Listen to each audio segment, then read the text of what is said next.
Greetings, comrades. I apologize for the delay. I was running low on the battery in this laptop. Now, if you're tuning in for the Thunder and Lightning show, that's actually going to be tomorrow. Today I just wanted to do a short video. Pope Francis said that the SSPX were not schismatic, and I do want to share that information with you. Now, this is from Gloria TV, and they don't actually link their sources. So Pope Francis told former Chur, Switzerland Bishop Vitus Huander that the Society of St. Pius X is not a schismatic community. Now, I talk a lot about Chur, Switzerland. I basically talk about them every week because right now the bishop of that diocese is Bishop Calvin Klein. Actually, it's Bishop Joseph Bonnermain, but he wears tight shirts. He looks like a bodybuilder. I think he's 70, and he kind of looks like he'd fit in on Word on Fire. I'm sure Switzerland has had very strong, opinionated bishops, and so this one, Bishop Vitus Huander, he is very trad, as I will talk about a little bit, and Bishop Bonnermain, the current one, he supports LMNOP, he supports women priests, and so it's basically, pure Francis Church. So you can see the opposite extremes. All right, so Bishop Bonnermain, Bishop Bonnermain, sorry, Bishop Huander, the retired bishop, he said he doesn't preside over the new Mass anymore. He said, I couldn't do it anymore because when you immerse yourself in the traditional Holy Mass, you simply come to this point where you feel there's no other way. He was very upset about the Pope's motu proprio. And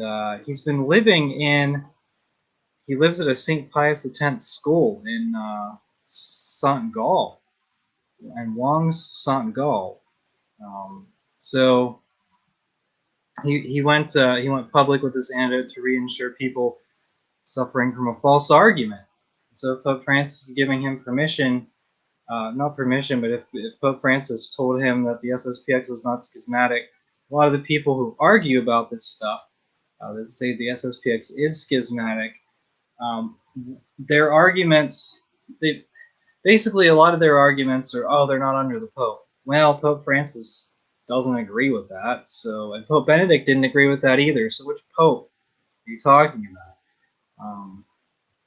So I thought that was pretty interesting, and that's not really, significant. I don't think it's really important whether or not, whatever these popes. I don't know. I don't want to dismiss their opinions, but I just don't think the debate over the SSPX is like. I don't think it's really helpful at this point. Anyway, I wanted to show you a little bit about a new SSPX church, and this is in Austria. So, Vienna, Austria, there is a church that was actually given to the SSPX. I'll show you that in a second here. But this is called the Minorite, Minorite, or Minoritenkirche Church. It's in the center of Vienna. So the history behind the church was given to Italians as a spiritual home for the Italian community by the Holy Roman Emperor Joseph II, and he lived from 1765 to 1790, and the church was owned by the Italian congregation of Our Lady of the Snows, which was a private society until it was given to the SSPX. The Italian owners made a surprising offer to the SSPX. They offered the church as a gift in November of 2020, and the SSPX said, sure, we'll take it. Now, in September 11th, the Vienna Archdiocese confirmed that the Minorite Church was officially owned by the SSPX. So you know who's the bishop of the diocese, the Archdiocese of Vienna? It's Cardinal Schönborn. So, yeah, that's the owners, rather than have the diocese take control of it, they gave it to the SSPX. This is what you can do. This is good. So I'm glad, rather than rather than go to a dissenting archbishop or cardinal. I'm sorry, it's going to go to the SSPX. So so Michael Pruller, the spokesperson for the Vienna Archbishop, Cardinal Schonborn, he said that the archdiocese had obviously not been involved in the transaction and learned of it through the media, and so the archdiocese cannot influence anything that goes on. This let's see here, Michael Pruller, he said that the original purpose of the church or of the foundation, namely to give the Italian community a spiritual home in Vienna, cannot be fulfilled by the SSPX, which is in conflict with the Catholic Church.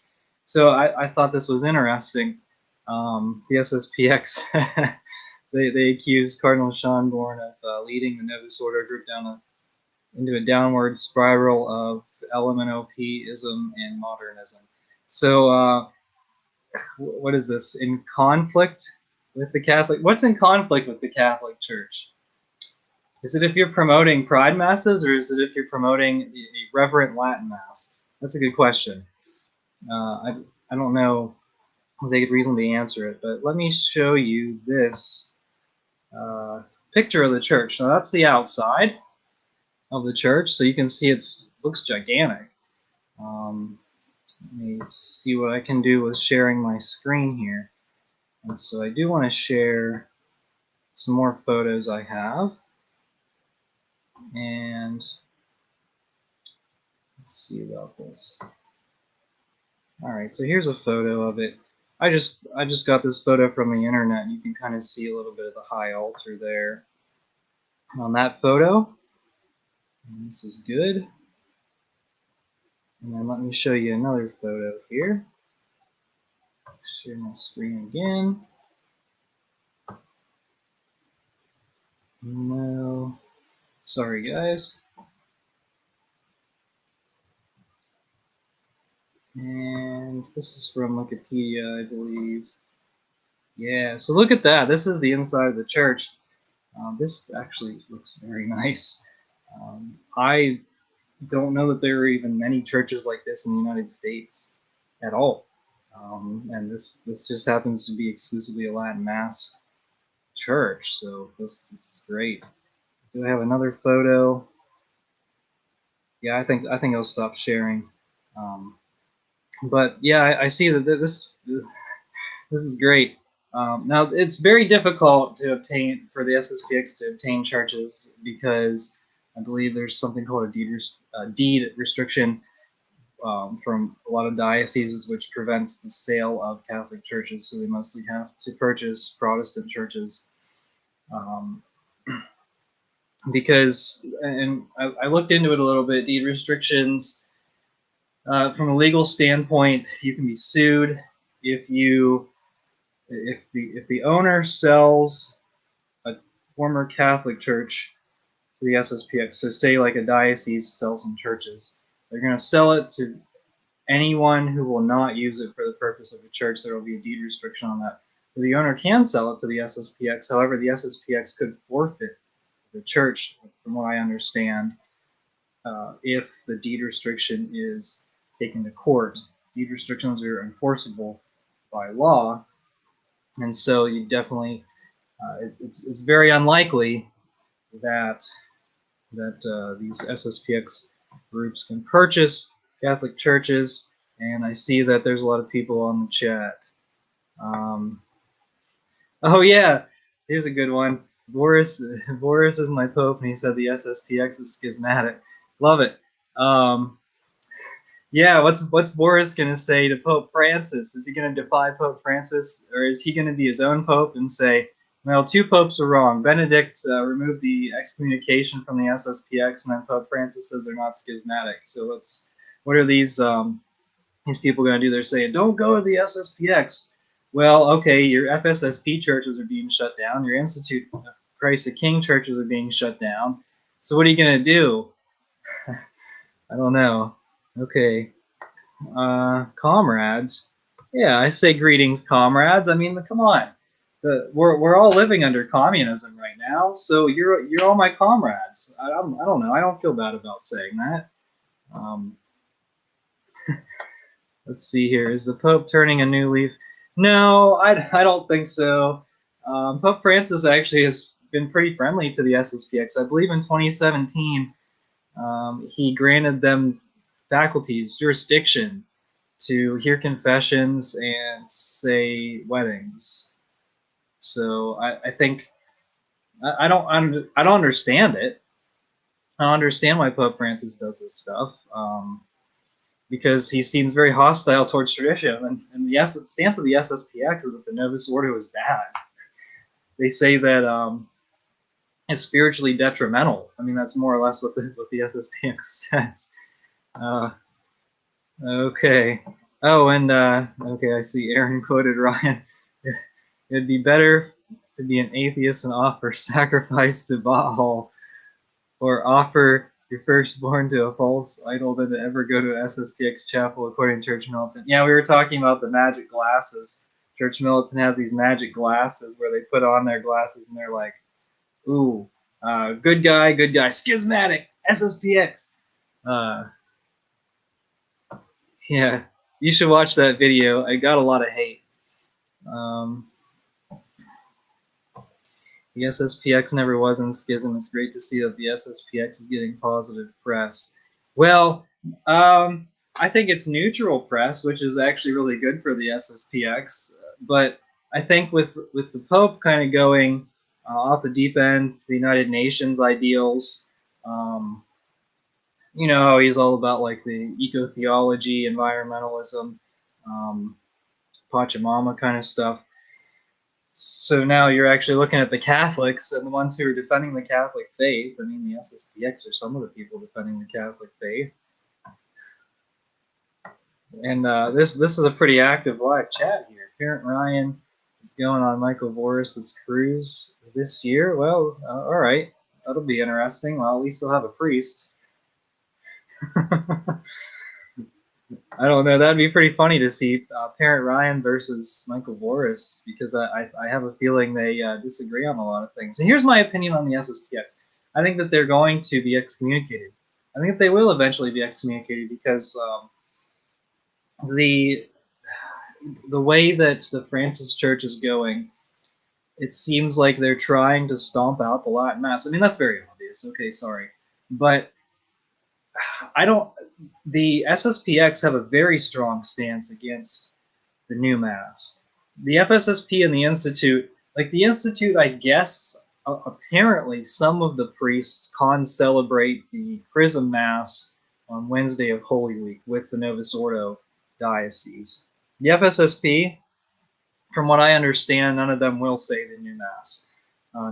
None of them want to say the new Mass. That's why they became FSSP priests. From what I understand. But the SSPX is basically the SSPX says what the FSSP and the Institute won't.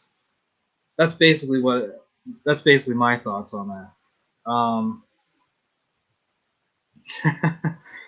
There's some funny comments. Schismatic anti-pope says SSPX is not schismatic. Pretty shaky ground. I think it's significant though that this information was relayed. I mean, you know, people use, you know, the Pope says this, the Pope says this, and so I think it's noteworthy. I will give you 1 million of opie dopey money to say SSPX is bad. Man, if that's all it takes, I'd be a millionaire. You know, I'd like to. I don't know. Anyone can be bought, right? I could retire on that probably. Will you invite Bishop Williamson on the show? I don't know. I don't know. Does he have? I mean, is his internet connection better than mine? Because my internet connection is not very great. I don't know how to answer this. RR. What about the SSPVI?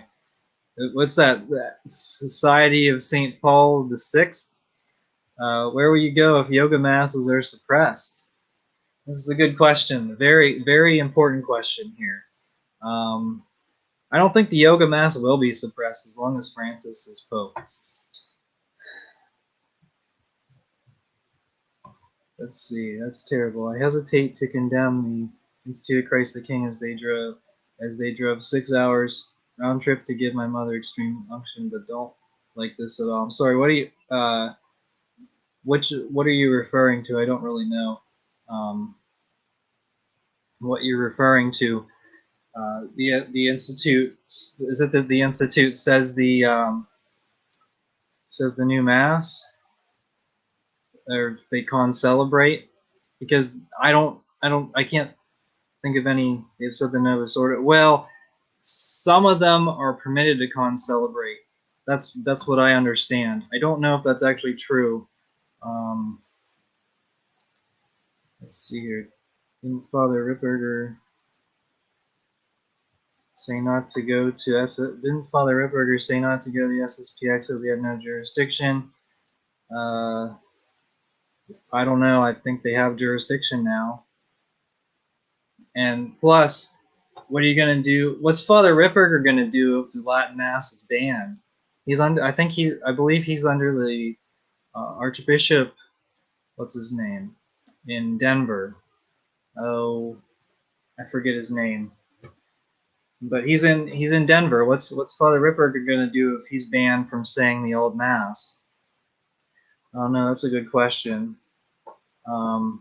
He certainly wants everyone to go. They come celebrate the Novus Ordo. Yeah, I think the Institute's fine though. I mean, you don't have to go to their Novus Ordos.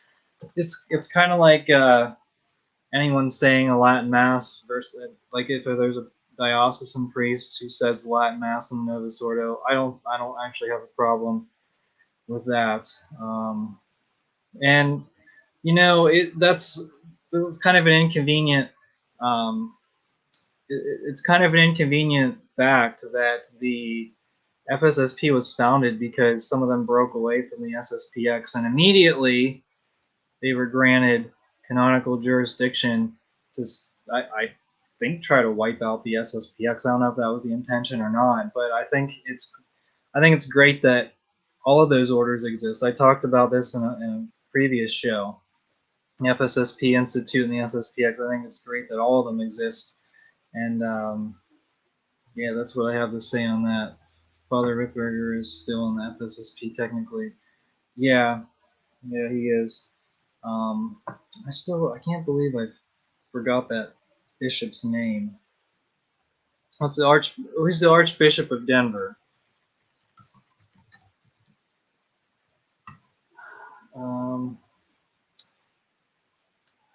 What's his name? Acula, Samuel Acula. Yeah, sorry about that. I think he was anti-jab. I think he said you don't have to take the jab. So, I mean, he's not like hostile towards tradition. He seems like one of the better ones. He's very pro-life. So that's what I have for that. All right. Well, this information I thought was pretty interesting. The thing is, the SSPX are going to last. The Novus Ordo. I know that the Novus Ordo is a lot bigger than tradition right now, but who's going to stay at, like, Pope Francis said, expect surprises. What does that mean? Expect surprises on the Synod on synodality. We're going to have a synod to talk about a synod to talk about synodality. But what are surprises? What surprises will there be? The only people really weren't super surprised at the Amazon Synod except for the Pachamama worship. That was what they were surprised about. They weren't surprised because they were expecting, like, women deacons, married priests, which, by the way, is permitted in the Byzantine Rite. And it's permitted in the Roman Rite, too. I don't know why people pretend like married priests is such, like, this weird thing, like, out of the ordinary, because you have the Anglican Ordinariate, and Rome can grant a dispensation, not a dispensation, but Rome can approve any married man to become a priest. I mean, that's something that it's inconvenient for everyone, but I don't know why everyone's acting so surprised, like, oh, I'm shocked that there would be married priests. I mean, there might be a married priest in your diocese. Who knows? So, I mean, I don't know. But with, I'm surprised that they didn't have married priests. And whenever the final Amazon Synod document was released, everyone was celebrating because it didn't specify married priests or women deacons. Everyone was like, "Oh yes, this is traditional." And I think someone even said this is like our Humana Vitae moment. I think that's what they said, and I was like, dude, like it's not even. This document is it's like full of pagan stuff. If you read through like I could hardly read through a lot of these documents. I wanted to read through the Amazon Synod preparatory documents, but it was such garbage. I thought it would be like a sociological study, like okay, there's this group, there's this group of people, there's this population in this region, the climate is, temperatures are this, and so you would need like ventilation in the churches or something. Here's how we evangelize this group. It had nothing about that. It just had these people worship the earth, and just like really fruity language. Like it was crazy. And so it was so unreadable. Like I can read sociological studies. I like statistics. I work with numbers. So what's the surprise going to be? Is it going to be women deacons? Is it going to be LMNOP masses? Are they going to change the catechism on LMNOP? I mean, that's certainly a possibility. Here's a surprise. Yeah, well, this isn't a surprise to us. I don't think Pope Francis is preparing to be surprised. That's why he's warning everyone else to be surprised. By the way, thanks for commenting, Ryan. He means you get accompanied by him, you die, and surprise you. Well, Pope Francis can make a waiver for himself to marry his housekeeper. Well, he's got plenty of men in the Vatican who would be interested in marrying each other, apparently. At least in the NAC. And that's another thing. Seminaries have not been cleaned up. All right, what would Michael Lofton do? Michael Lofton, well, I think he would. Is he going to defend Pachamama? Like, will he defend Pachamama if that happens again? If there's another pagan idol? And I've been telling people, whenever you see a pagan idol on your altar, if you struggle or suffer through the Novus Ordo, if you see a pagan idol on your altar, you got to leave. I think that at a certain point, if the only mass available to you is heretical, what do you do? I don't know what to tell you. Yeah. So that surprises are the things that prevented us from walking together. I mean, synodality, walking together. Let's hold hands. Let's sit in a circle. Let's sing Kumbaya. That's what synodality means, is walking together. And I think Cardinal Wuerl brought this up at the USCCB meeting that he spoke at after he had already been forced to resign his position in the Archdiocese of Washington. He said we need to work on synodality, walking together, and I think what that means is sticking up for your fellow criminal bishops. That's what it seemed to mean to me. Let's see. He recently wrote against deaconettes, so I think it will be something else like Protestant. Okay, that's a good point. I didn't think of that this show, but it has been on my mind. Intercommunion for Protestants. That would be a defining line. It would be clearly heretical. And Pope Francis, he's been doing things that are, what do you say, really pushing, like Amoris Laetitia. I think if you look at it, Pope Francis directly contradicts the Bible in Amoris Laetitia by giving the bishops the option of giving communion to the divorced and remarried. Is that the dividing line? Is that where you say, okay, I'm drawing this line, he crossed it? I don't know. I think for a lot of people it should be. If you believe in the inerrancy of the Bible, you believe that the scriptures were divinely inspired by God, and those are the words of Jesus. Even Protestants would probably say, hey, there's a line. Even the Protestants who believe in the Bible, because and they believe in the heretical Bible, But I think whenever people say like, oh, something Pope Francis says Protestant, I think sometimes it's an insult to Protestants, because some of this stuff that they're doing isn't even Christian. Like it's not even it's way too far out there for the Protestants, and like the eco theology. I think some of the Protestants are just completely crazy, but those are like the Universalists. They're not even Christians. Um, I don't know. That's just a thought. He has a really liberal view on who can receive communion, so that makes the most sense to me. Yeah, and he told this German woman, she was a Lutheran. She asked why she can't receive communion, and this is on the Vatican's website. I pointed it out in one of my videos a long time ago, and I read the quote. And Pope Francis, like, she asked, "Why can't I receive communion?" And he said, "Ask your conscience, and I won't say anything more than that." Is that representing the Catholic faith? Is that representing the Eucharist? And the United States bishops, the USCCB, is drafting a document on the Eucharist. So this will be interesting. We'll see what they have to say. Do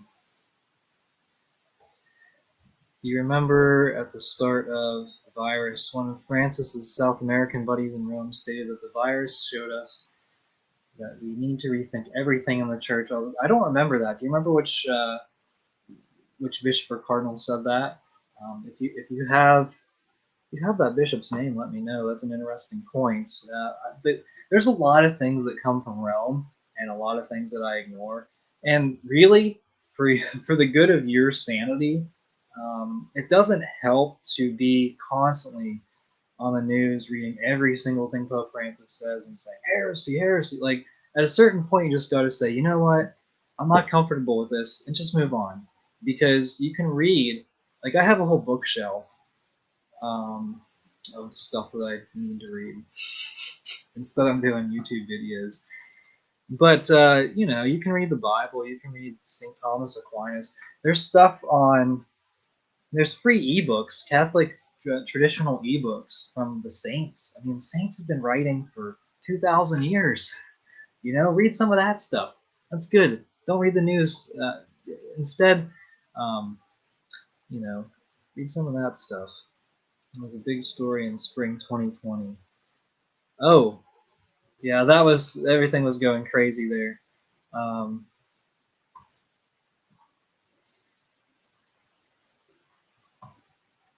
that Pope Francis will only attack the Ecclesia Dei and diocesan Latin Mass communities. The SSPX will be left alone for now. Yeah, and actually, a previous comment, Patty, here, Pope Francis is pushing everyone out of the normal church and the SSPX. Get it? Well, and that's actually, I think that's a very valid point. And like I said, I think the SSPX will be excommunicated because they will not say the new mass. It's like they're going to be given an ultimatum: say the new mass or be excommunicated, and they'll take excommunication. But I think at that point, everyone is being pushed to the SSPX, and so the SSPX right now is canonically irregular. And if you shut down the FSSP and the Institute, everyone's going to be pushed into those.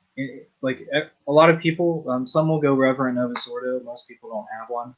Um, some will go Eastern, Byzantine, Maronite, whatever, and a lot of people will go SSPX, and those people will be, I believe, excommunicated under the plan of the people running the Vatican right now. That could change. It could change very quickly. Pope Francis' health, who knows? And if we get a new pope, and that's another. I would really like to talk about papal candidates, but I don't have very many in mind. Like, I'm thinking, okay, this person probably won't be elected. Well, this person's in the Vatican. Like, say Cardinal Turkson, he's in the Vatican. But does that mean that he's going to be elected? I don't know. I mean, Bergoglio didn't really have any prominent characteristics other than being a favorite of the St. Gallen Mafia. So I don't know. Cardinal Tagle is young. He seems to be really favored by Francis, but does anyone really seem to respect Pope Francis at this point? Even the cardinals, it seems like some of them are distancing themselves from Pope Francis. I don't know. I mean, like the people that Pope Francis promotes don't really seem to get along with anyone. Like Cardinal Supich, no one really likes him. And I'm not saying that to defame his character, but it really seems like the bishops don't respect Cardinal Supich. I mean, Cardinal Supich tries to undermine anyone who tries to make some Catholic statements. So um, let's see, Bishop Williamson has been warning for a decade that the SSPX has been infiltrated. Uh, this letter by Father Seligny gives me concern that the infiltration has happened. Well, who knows? I think you just need to understand the Catholic faith. And actually, I do want to point out there was an SSPX. Was it one of their superiors or something? He said something about how it may be like a moral obligation for priests to get the jab if that's the only way they can minister to people in like hospitals or something. And people are like, I don't really like that. I don't really like that statement because we're fighting against the virus religion, not for it. Oh, Zoopy. Okay. I read somewhere that conservatives might back Zoopy as their best shot as a compromise. Is he a Jesuit? I think he's pretty bad. He'd be like a second Francis, I think.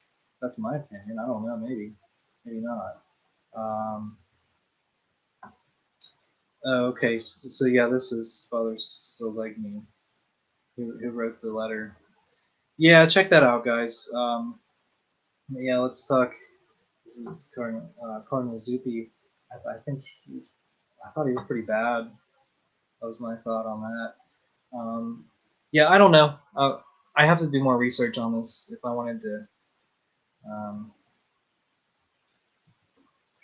Archbishop Egan stated that the virus is satanic baptism, the mark of the beast.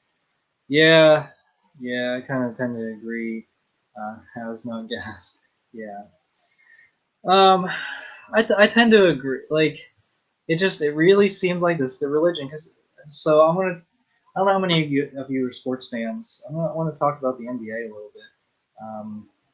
And I was I did a little research today on the NBA, and someone like Kyrie Irving, he did not get the jab.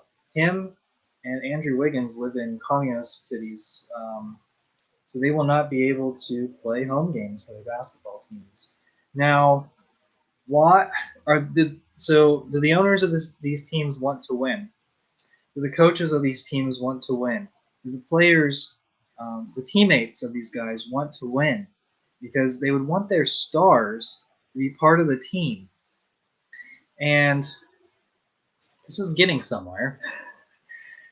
And I think Jonathan Isaac, he had some really good stuff. He's had some really good stuff. He stands for the national anthem. Like, who else? There are other high-profile players that have not gotten the jab. And my thought on that is like you could build a whole not an all-star team, but like if you got these players and they formed their own anti-jab team, they'd probably win an NBA championship if you got the unjabbed players on one team. Because there's some good players on these teams. Why is a business? The NBA isn't in the entertainment business. Why would a business get rid of their top employees? These are stars in the league. Why would they sell out their stars just over a jab? Why would they do that?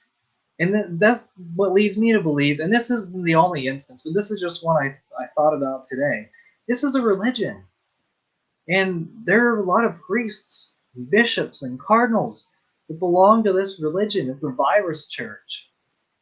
But why would you intentionally discriminate against people just because that? And like you look at New York, healthcare workers, they're kicking out employees in hospitals and intentionally understaffing these hospitals. Are they trying to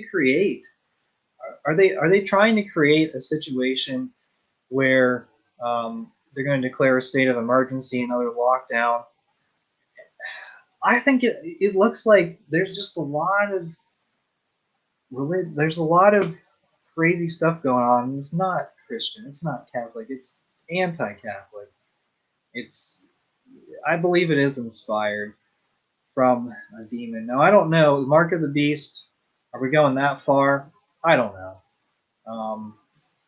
And some people have gotten the jab and whatever. That's what I have to say. But why are these people being bribed? I remember the flu jabs. There was always propaganda around those.